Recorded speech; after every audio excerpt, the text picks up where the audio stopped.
Assalamualaikum warahmatullahi wabarakatuh. Perkenalkan, nama saya Aisyah Salsabila Tahir. Saya dari kelas 10 MIPA 2. Nomor absen saya yaitu 03.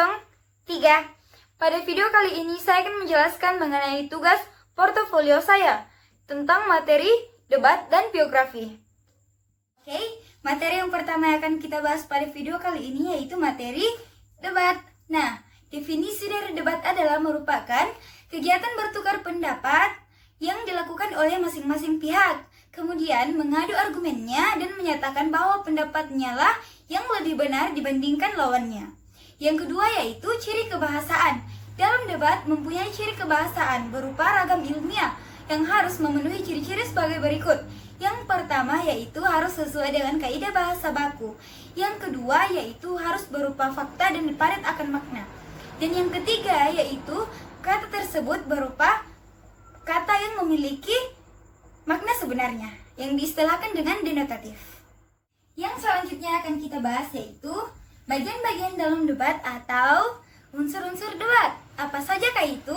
Yang pertama yaitu ada yang dimaksud dengan mosi. Mosi merupakan hal atau topik yang diperdebatkan. Yang kedua yaitu ada yang dimaksud dengan tim afirmasi dan tim oposisi. Tim afirmasi yaitu tim yang mendukung mosi, sedangkan tim oposisi adalah kebalikannya. Yang ketiga yaitu ada yang disebut dengan penulis. Penulis ini berfungsi untuk mencatat ataupun menulis kesimpulan dari debat tersebut. Yang keempat ada moderator. Moderator berfungsi untuk mengatur jalannya perdebatan. Yang kelima yaitu ada tim netral. Tim netral ini tidak condong pada tim afirmasi ataupun pada tim oposisi. Dan yang terakhir yaitu ada peserta debat. Oke, selanjutnya yaitu penarikan kesimpulan. Nah, pada debat penarikan kesimpulan itu tidak boleh sembarangan, harus menggunakan cara-cara tertentu, yaitu dengan 3 cara. Yang pertama dengan cara generalisasi. Nah, cara generalisasi ini yaitu penarikan kesimpulan yang berpangkal pada pernyataan-pernyataan khusus yang bersifat umum. Yang kedua yaitu dengan cara analogi. Penarikan kesimpulan ini yaitu berdasarkan atas perbandingan dua hal yang berbeda. Yang ketiga yaitu penarikan kesimpulan berdasarkan sebab akibat. Nah, sebab bisa menjadi gagasan utama dan akibat bisa menjadi gagasan penjelas. Oke, materi yang kedua yang akan kita bahas yaitu mengenai materi biografi. Nah, apa sih itu biografi? Biografi adalah merupakan riwayat hidup seseorang yang berisi mengenai pengalaman-pengalaman, peristiwa penting, hingga kisah sukses orang yang sedang diulas, yang ditulis oleh orang lain. Tujuan dan fungsi biografi yaitu untuk menyajikan peristiwa senyata-nyatanya sehingga pendengar ataupun pembaca merasa seolah-olah menyaksikan secara langsung peristiwa itu. Selanjutnya yaitu ciri teks untuk menandakan bahwa itu merupakan teks biografi. Yang pertama yaitu menyajikan informasi yang seluruhnya berupa fakta. Yang kedua memecahkan permasalahannya sampai hingga akhirnya mereka sukses. Yang ketiga yaitu teks biografi memiliki struktur yang jelas. Nah, sekarang apa sih struktur-struktur dari biografi itu? Yang pertama yaitu ada yang disebut dengan orientasi.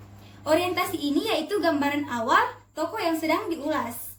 Yang kedua yaitu permasalahan atau pengalaman tokoh tersebut yang berisi mengenai peristiwa-peristiwa penting sampai mereka sukses.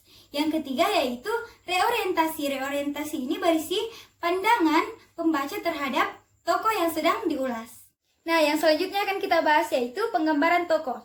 Penggambaran tokoh dalam teks biografi ada 2 cara. Yang pertama yaitu secara langsung, di mana pencerita ataupun penulis langsung menyajikan karakter tokoh tersebut.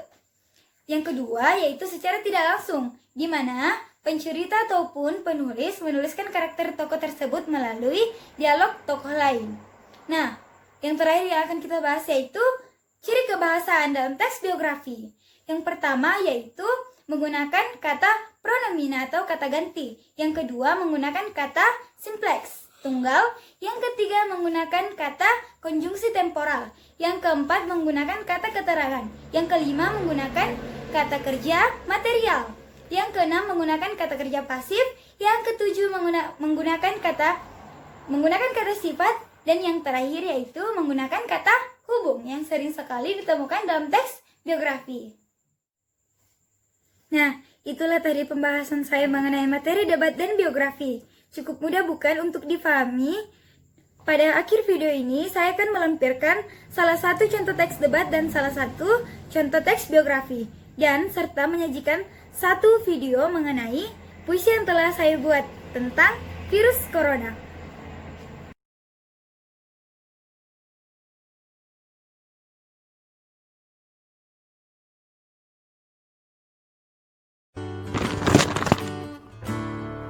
Renungan senja di musim corona.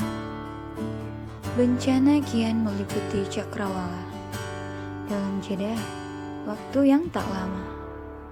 Tak peduli tua muda atau kaya miskin, seluruhnya kau sapu bersih.